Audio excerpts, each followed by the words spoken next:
So Christopher Nolan's Tenet just hit the 5-year anniversary mark of being released during the pandemic in 2020. With that half a decade later, many film fans have begun a critical reassessment of the movie to see how it's aged. Because, so often we don't really see movies as they are, but rather as we are. So, half a decade later, Nolan hitting a career highlight since with Oppenheimer. How has Tenet aged? Still, my main issue is so often with the movie, there's a relentless audio assault combined with editing and storytelling elements intentionally chosen by Nolan to induce disorientation. He has his usual monologue dumps, but the dialogue is buried under the score and sound effects.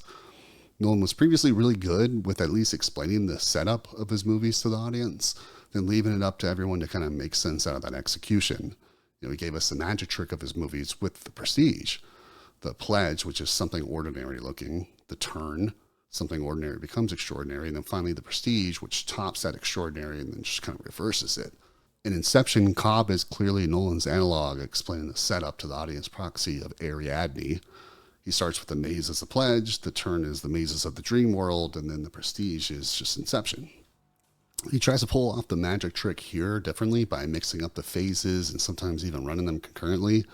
Here, the twist and final reveal is actually finding out the main character's motivation, i.e. the pledge. The Turn is executing on those plans, and then The Prestige is a time-reversing gimmick. The special effects here are all dazzling, but it's just kind of Nolan showing you the Prestige over and over again because it's cool, not because seeing a reverse puddle or the inverted explosion actually means or says anything. Ultimately, I don't think the movie works because it lacks a main character with an emotional journey from the beginning that ropes you in. Memento, it was Lenny driven to find the killer of his wife. In Inception, it's Cobb getting back to his wife and family, etc.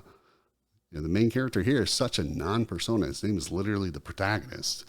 And Denzel Washington's son, John David Washington, he really doesn't have his dad's charisma or presence. His performance is wooden, kind of oddly barren and forgettable.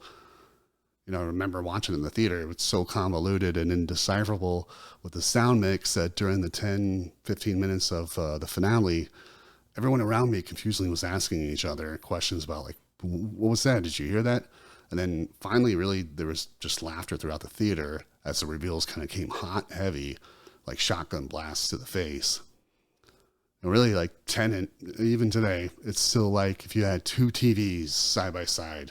You're trying to watch Memento on one, Inception on the other at the same time, with the audio cranked all the way to an 11, but with the dialogue also completely muffled. It's really Nolan kind of definitely firing on all cylinders to indulge in, some of his worst impulses as a filmmaker. Instead of using emotional character arcs to cover up his usual sleight of hand, Nolan uses sound and spectacle as a magic trick to distract us. But it really just winds up feeling like he's trying to guess our card by hurling entire decks of cards at us.